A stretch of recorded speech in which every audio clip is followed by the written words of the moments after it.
39 اریها دیفار فگردسته.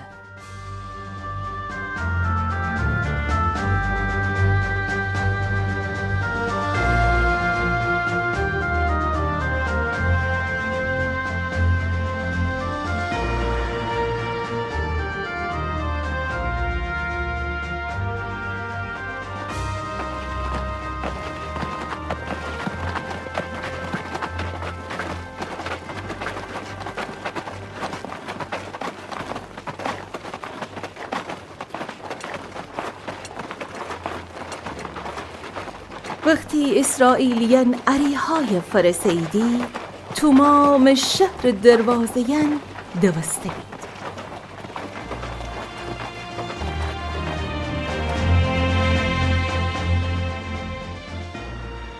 خداوند یوشع بگفته اریها شهرتی دست بدم توتی سپاه امره تا 6 روز هر روز ایور شهر دور بزنید.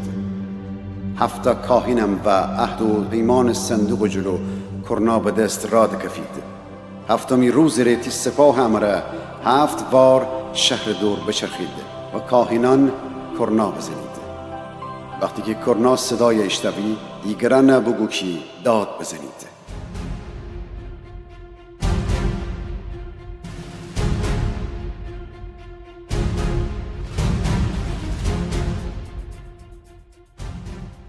یوشع ها کاره بکوده تا 6 روز خود سپاه امره هر روز ایور شهر دور چرخست دی.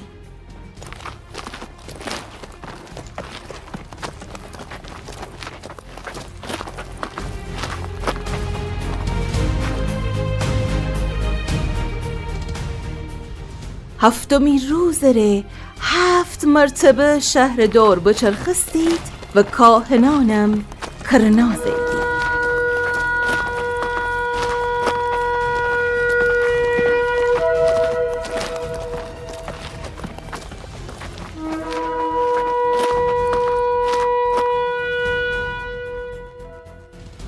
بزین یوشع اسرائیلیان بگفته داد بزنید چون که خداوند از شهر شما رفته.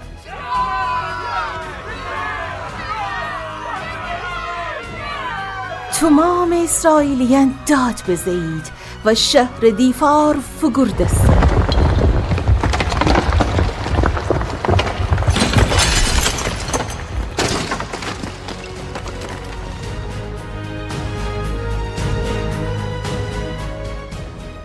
اسرائیلیان شهر درون هجوم باوردیدی و اون بگیفتید.